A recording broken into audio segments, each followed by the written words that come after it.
Good afternoon and welcome. My name's Stephanie Hopper and I'm one of the directors of the talent practice at Capfinity. Welcome to episode 22. I hope I got that right, Celine. Today we are joined by our special guest, Clare Josa, who is going to be introduced to you shortly. I'm really thrilled to be focusing on a really important topic today, given the fact it's International Women's Day. But first of all, just a few words on Capfinity. We're a global business. We're based in the UK, in the US and in Sydney, Australia. And we've been helping organisations to find candidates, develop their employees and transform their businesses around our USP of strengths-based assessment and development for well over 16 years. Celine and I head up the talent practice. We specifically in the talent practice support organisations to identify and develop their talent, all the way through from early careers to the exec leadership team through a market-leading lens of strengths. Over to you, Celine. Welcome. Thank you, Steph. Thank you. So Celine Floyd, the other director of our talent practice, and my specialist area is in the assessment of leadership and potential for organisations. As you said, Steph, it is International Women's Day today. It's incredible how it swings round so quickly every year, and so excited and privileged to be airing this episode for you today, looking at imposter syndrome, the phenomenon of the imposter syndrome, what it is, how it shows up, and ways to build that inner confidence. And as I said, it's International Women's Day, but what the research is showing, and Claire will speak to this much more shortly, is how we know now that this is something that is applicable to all genders, not specific to women, but lovely to be talking about this topic anyway. As I say, delighted to be joined by Claire, who is the UK's leading authority on imposter syndrome. So as I say, how privileged are we to have Claire with us, author of 8 books, no less, and an expert in neuroscience and the psychology of performance. Claire, so delighted to have you with us. Please, can you tell the audience a little bit more about you and your background? Thank you so much, Celine and Stephanie. So I started out as a mechanical engineer. That was actually my degree. And I spent 10 years in engineering, specializing in Six Sigma and quality control on diesel engine manufacture. And then there came a point, and there was a lot of Me Too running, where I needed to escape. I didn't realize at the time I was running massive imposter syndrome. I had no idea this thing was a thing. I thought I was the only person on the planet that felt that way. Every single morning, 3 o'clock-ish, I would wake up in that cold sweat, heart pounding. What if today is the day they realize I'm a fraud? That I am just faking it, that I'm not good enough, that I don't know as much as everybody else does, and they made a mistake hiring me.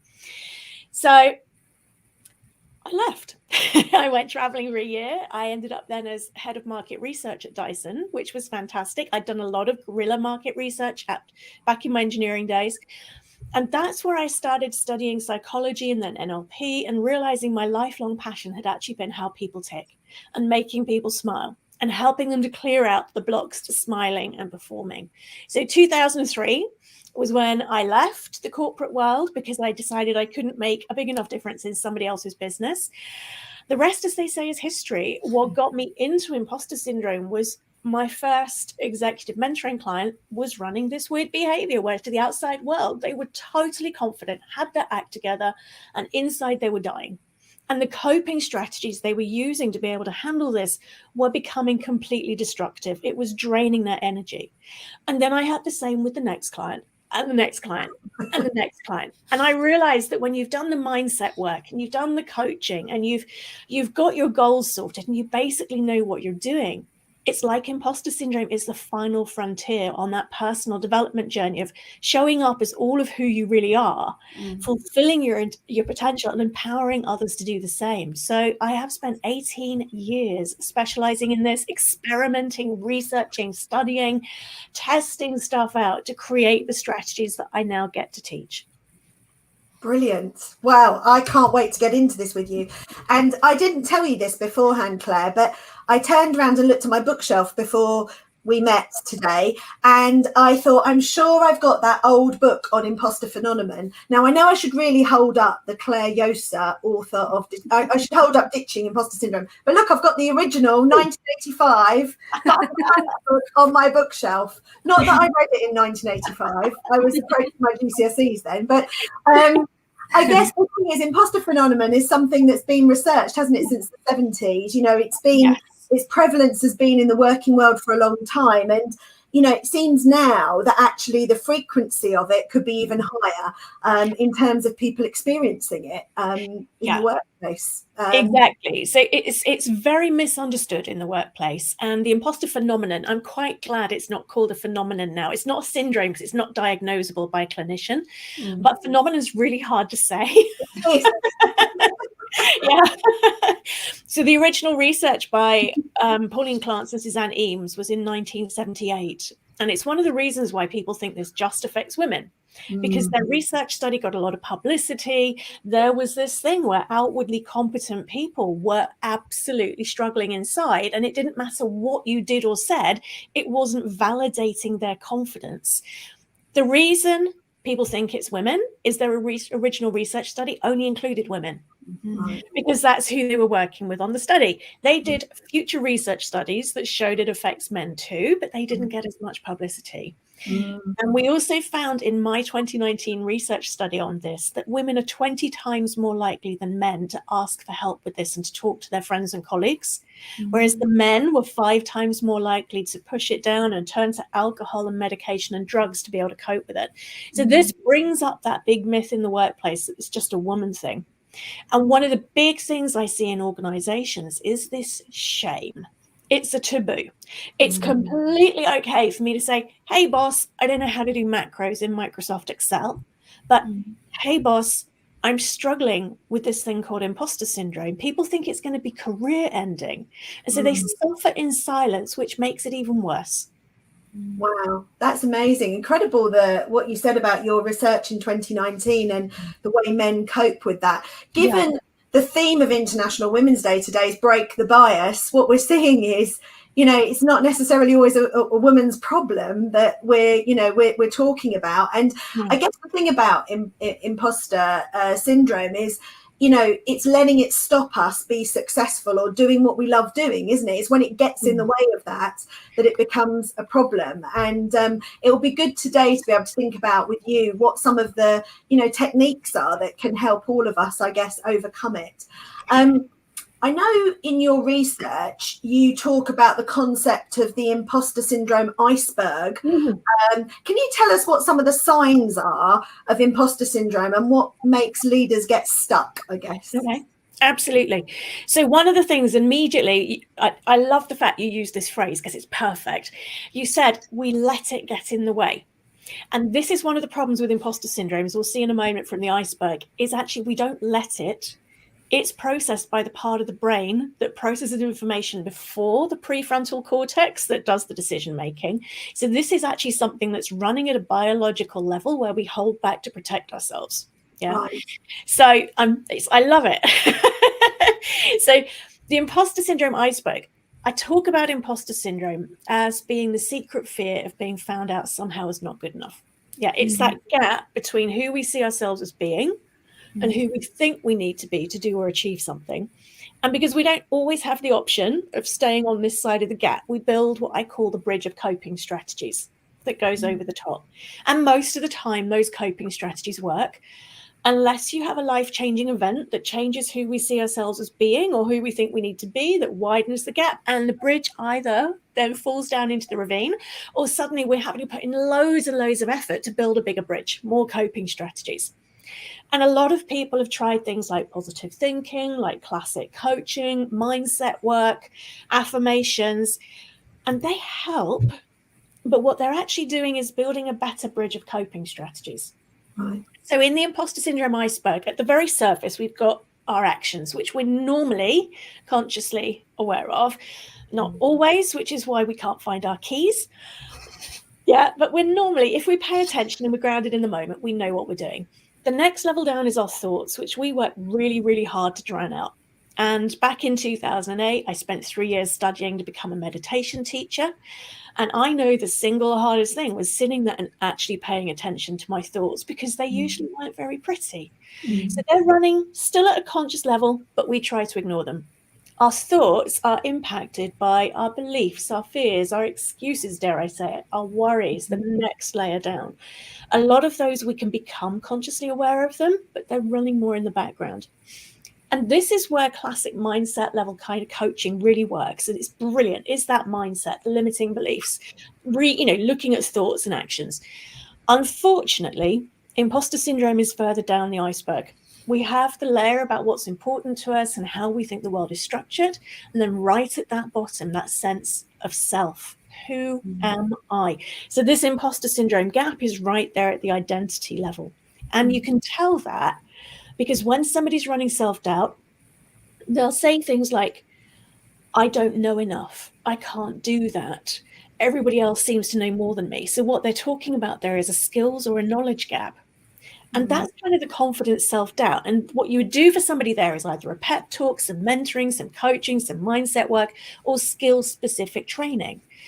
We found with the research with imposter syndrome, it was getting down to be personal. I am not good enough. They might find me out. They might realize I am a fraud.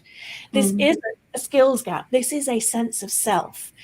And the reason that so many people think imposter syndrome is incurable is because they've been using mindset level tools to deal with an identity level problem. So it's not their fault at all. They just didn't have the strategies to actually be able to create that shift, because I can help people build beautiful bridges of coping strategies, painted any color you like. But where I'd much rather be making a difference is clearing out the stuff that means we don't see ourselves as being that version of us, so we can close the gap.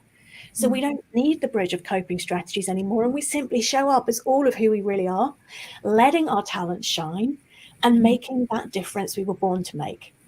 Fascinating, Claire. That's just a brilliant description of how it works. I've learned so much there. I'm just wondering, with the kind of sense of self and that gap at the identity level, as a leader, is it something I need to work with a coach to help me solve, or are there things that I can do for myself? Absolutely. So one of the things I always start with people, if they want, my job is to make myself redundant. It's what I always say with clients is, I do not want you needing to come and see me every week for the next 5 years. I want to give you the tools that you don't need me. And we just have a cup of coffee every now and then. But one of the first things we need to do is reclaim our perspective, because there's this thing that happens when we think negative thoughts, and I call it mind story drama. Okay, we wind ourselves up, we tell ourselves stories, we catastrophize, that what ifing that escalates a tiny little trigger that somebody might have said in a meeting suddenly feels like a disaster. And of course, the body has those biochemical reactions that happen automatically in response to any thought that trigger emotions, that trigger more thoughts. So we get stuck in this spiral. So one of the first things I do if somebody's struggling with imposter syndrome is I actually get them breathing and grounded, because those thoughts have triggered off the fight, flight, freeze response, the sympathetic nervous system. And it's a silly name, it's like really not very sympathetic, that fear-based response. Yeah, the fight, flight, freeze is fired off. We're flooded with adrenaline and cortisol. That changes the blood flow in the brain from the decision-making prefrontal cortex to the primal survival bit that makes absolute in-the-moment decisions, which is why we end up self-sabotaging, because that bit of the brain goes, not safe, not going there, bridge ain't strong enough. Yeah. And that's how we then hold back. So in that moment, the first thing you need to do is actually stop the fight, flight, freeze response, because otherwise those thoughts and self-sabotage behaviors continue. Simply a minute of really grounded belly breathing. Yeah. You can just 3 sort of good sighing breaths, hand on your belly, close your eyes if that feels safe, and just 60 seconds of feeling your hand move is enough to reset that response. That starts to give you back perspective. So in that moment, you've calmed the panic response, you've calmed the fight, flight, freeze. And then a super simple self-mentoring question. Is this really true, this story I'm telling myself? Or is it imposter syndrome speaking? Yeah. So there are lots of little things that we can do in the moment to bring us back down to earth, to help us make better decisions. I've got strategies I then teach to help people to rewire their brain. to literally reprogram the neural pathways so we set ourselves free from those autopilot thought patterns, to reprogram the filters in the brain so we notice what we're doing well rather than looking just for what we're doing wrong. But also the body gets addicted to imposter syndrome. It gets addicted to the adrenaline and the cortisol. And if you tone that down, people are worried they're going to turn into couch potatoes because they've been using it to push on through the fear. So we work at those levels. And then there's work we can do on beliefs and secondary gain and clearing out the identity level stuff. But in the very first step, it's getting grounded so that you calm those thoughts and ask yourself, is this real? Is this really true? Or is it just imposter syndrome speaking? And that starts to shift you towards feeling more empowered, just that tiny little thing in that moment as a very first step. It's amazing. I was listening so intently then that I wasn't moving. You talk about breathing. I wasn't even breathing to the point that the lights went off in this automatic lit office. Steph's probably thinking, I've never seen Celine sit so still ever. I was just hanging off your every word. So thank you, Claire. And there's so much in your book which is so fascinating and so helpful. And one of the bits that I was particularly interested in was this concept of connecting to the self-power of what you call inner imperfect confidence, which I love as a phrase, and how if we can do that, we can stop this self-sabotaging of our own success. And so I love that content in the book, and I wondered if maybe we could spend a little bit of time unpicking that a bit for the audience as well. So how can leaders really get better at embracing their authenticity? And I loved what you were saying earlier, just loving who we are and letting our talent shine. How can leaders become better at that? And this power of this imperfect confidence that you describe, so we can flourish in work and outside of work, right? Because it's applicable across both of them. Yeah. So one of the things that I would be suggesting to start with is I have an alternative definition of imposter syndrome that really resonates with my clients, which is it's the secret fear of others judging us the way we're judging ourselves. Yeah. And we can't control what others think. Yeah, we can do things to influence it, but we can't control it. And what I've found over the decades with this is the vast majority of the time, other people are too busy judging themselves to give a hoot about us. Yeah. The whole world is self-obsessed, right, Claire? My mum said this to me once. My mum was like, Celine, no one's that bothered. No, exactly. So there we are, second guessing, spending 10 hours on a report that should have taken 90 minutes because we're terrified about how so-and-so in the office might interpret it and what they'll think of us. This is just us projecting our fears. It's a mind story fear. So I talk about two types of fear. I talk about legitimate fear, which is I joined the university parachute club to cure my fear of heights because I loved being in the Alps and I was terrified of mountains. And it didn't work. Turns out it's a very different type of fear, throwing yourself out of an airplane with a glorified tablecloth on your back. And as I got into that Cessna that had no door, why would you have a plane with no door? Yeah, a perfectly serviceable airplane, knowing I wasn't going to land in that plane, my heart would be doing this, okay? And my brain is like, Claire, you are an idiot. What are you doing this for? And it would tell me all these stories. This is legitimate fear. This is my body trying to keep me alive. But what would also go through my head as I was getting into that plane was, what if whoever packed my parachute had a hangover? Yeah, because you used to get paid a tenner back then to pack a chute. And so a lot of people would come in on a Saturday and pack the chutes. What if they cross the wires? What if this goes wrong? What if that goes wrong? What if the other happens? What if I forget how to land flat-feeted together? All that kind of thing.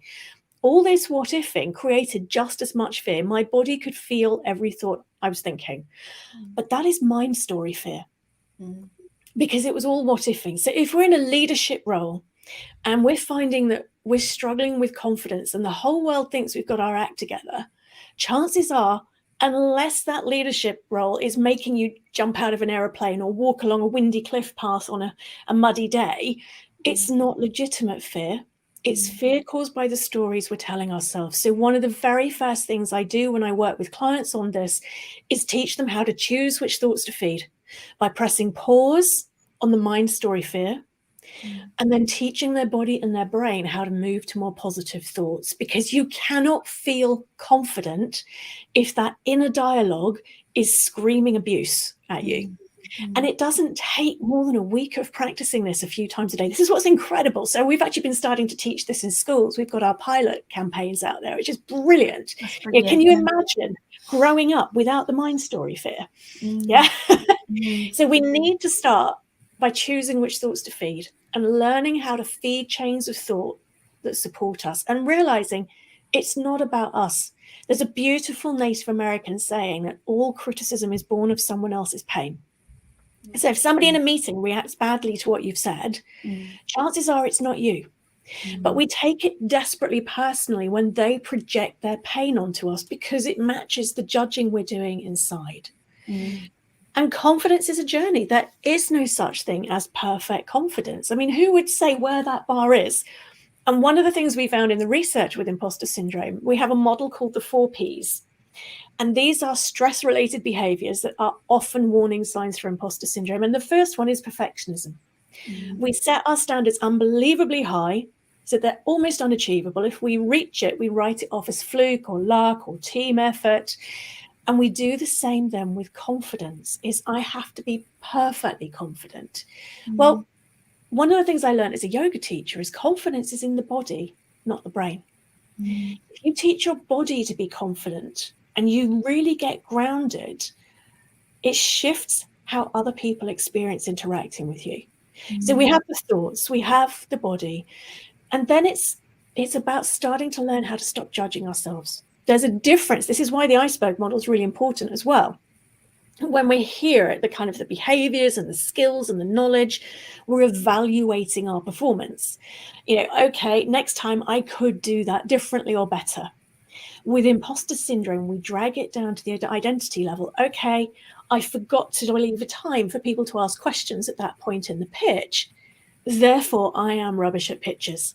When you work with someone to help them break that connection between evaluation and self-loathing or self-judgment or self-criticism, then they can evaluate their performance, and it doesn't affect who they think they are. It doesn't affect how they show up as being, because you've no longer got that immediate, okay, here's a bit of feedback, and so I'm now going to beat myself up in the background for the next 3 days. I love. Go on, Steph. Go on.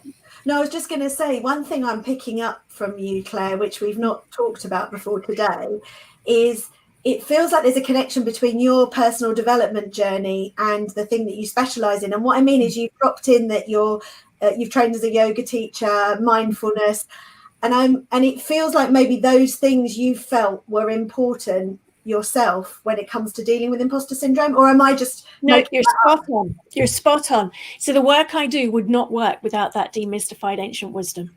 Okay. Yeah.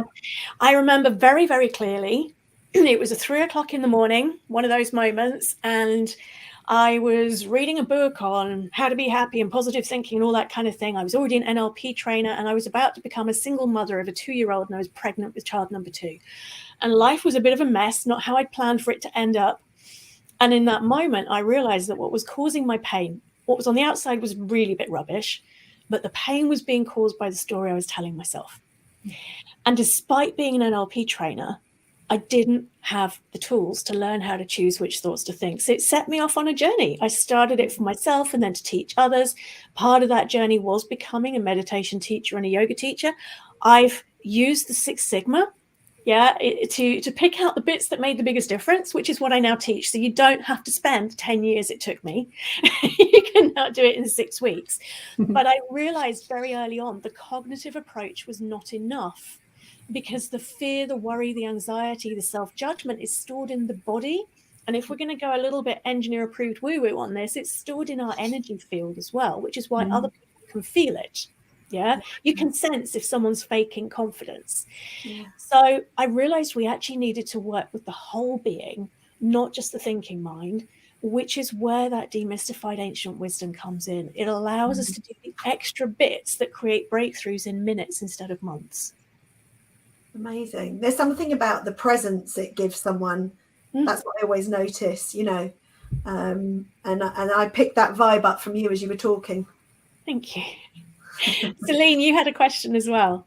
I was just going to say how interesting I'm finding it, that this link that you're referencing between mind and body, and just that we're seeing a trend generally in our world and in our work around greater awareness of this link. And I'm reflecting on all the different leaders that have been privileged enough to kind of assess and work with, and how that's often missing from their own perception of themselves at work. You know, my body is, you know, I do my fitness, I do my gym, or, you know, I do my team sports at the weekend, and when I'm at work it's all about my mind and how my, and, you know, and it's this awakening that they're inextricably linked, aren't they? So I love the tips. It was just to say that I love the few tips that you've given around really making that connection.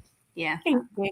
Well, I mean, one of the things I love about yoga, which I remember teaching my first yoga lesson when I was 17 at sixth form, when the teacher, she took a lunchtime off. It was very funny, actually. She the yoga lessons used to take an hour, and I did it instead of general studies because it seemed more interesting. And the teacher had to go on a conference. So she said, okay, Claire, you teach this Friday. And she came back the next week. She said, Claire, how did it go? And I was like, oh, it's great. It took 12 minutes. Why does it take you an hour?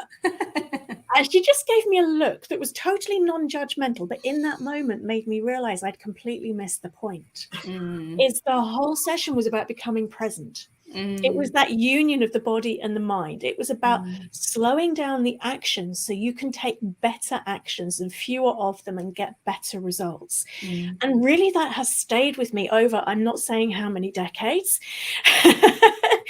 And it's the essence of what I teach, is when you can get mind and body and emotions and energy and actions into harmony, then we're being who we really are. We're in alignment, we're congruent, rather than having this persona or wearing a mask or wearing armor that makes us hold back.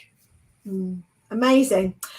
I think I pulled the short straw on being the person who summarizes at the end of this episode. You did, you really did. But I'll do my best. So a fascinating conversation. Thank you so much, Claire.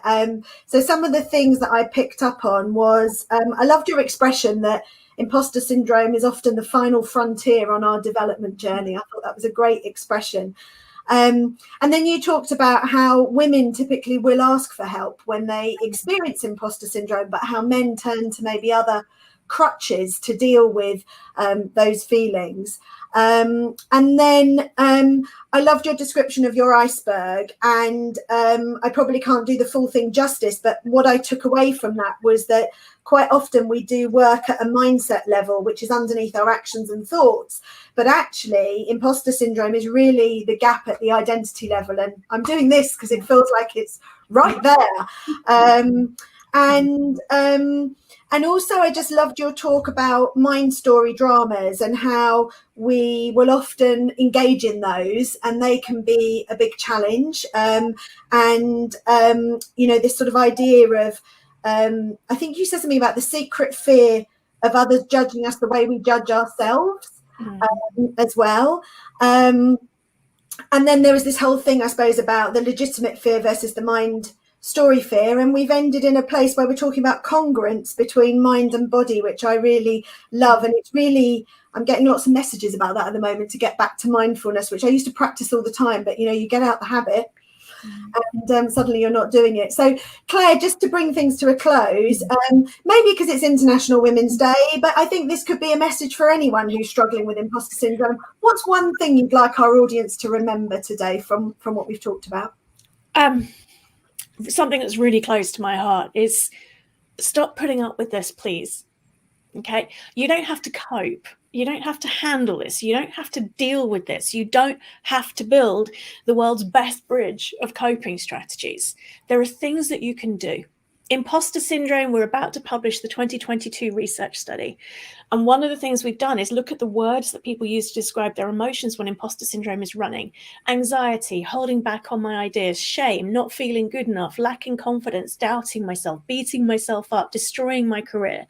And then when we work with people and they've set themselves free from it, and we did the same research, they talk about It's awesome. It's great. It's amazing. I just wake up and I feel excited about the day. I can see the difference I'm getting to make. I have more impact.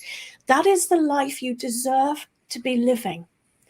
And there is so much that you can do to make that journey without needing to believe in anything in particular or go and do huge amounts of study. There are tiny steps you can take every day that will allow you to close the imposter syndrome gap, to become the leader you were really born to be, so you can be out there thriving and inspiring and empowering others from that congruent, grounded, feeling comfortable in your own skin, so that you can, this year's theme, break the bias. And you're doing it from that place of, I'm okay.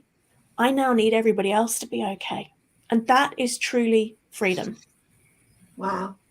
Celine, are you going to follow that? How does one follow that inspirational message?